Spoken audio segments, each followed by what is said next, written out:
Dans la question 4, on nous demande d'en déduire l'expression de la vitesse V0.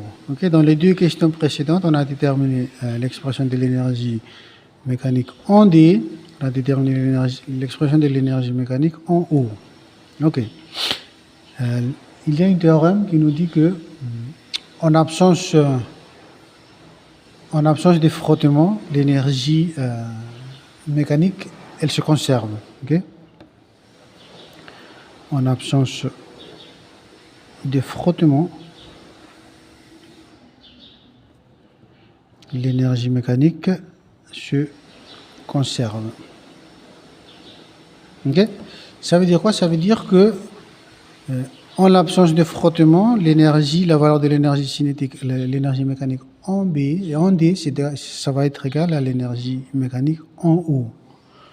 Il y a une valeur blanche, même une autre change. From frottement, c'est la vitesse qui coûte, le mécanisme c'est l'énergie cinétique qui coûte.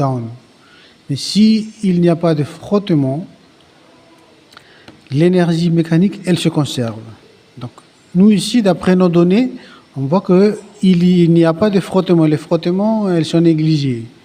Donc, on peut dire que l'énergie mécanique en D, c'est égal à quoi? C'est égal à l'énergie mécanique en O. Et tout ça, si on remplace par les formules, donc mg fois h, ça va être égal à 1,5 fois m fois V0 au carré.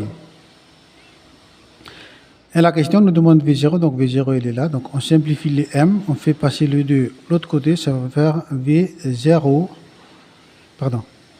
V0, ça va être égal à 2 fois g fois h. Et après, si on prend la racine, V0, c'est égal à racine de 2 fois g fois h. Et voilà, on a la formule, l'expression de V0. Ensuite, on vous demande de faire les calculs. Donc, vous allez faire les calculs, calculer la valeur de V0. V0 est égal à combien? Ok, vous calculez. Donc, ça va faire racine de 2 fois g, c'est 10, fois h. H, c'est égal à 5. Donc, 2 fois 5, 10. 10 fois 10, ça fait 100. Racine de 100, ça fait 10 mètres par seconde. Ok. Ensuite, la question 5.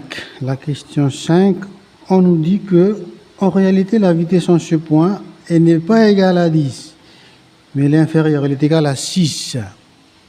Ok? Donc, en réalité,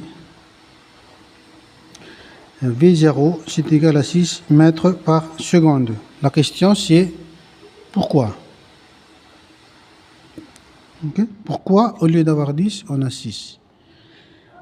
Okay. Comment expliquer ces différences? Donc, ces différences, elle est due au fait qu'on a négligé le frottement. Okay.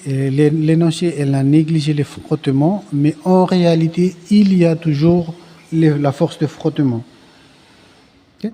En réalité, elle est stable. L'énoncé, on l'y annulé. Hein. Donc, ces différences s'expliquent par le fait qu'on a négligé la force des frottements.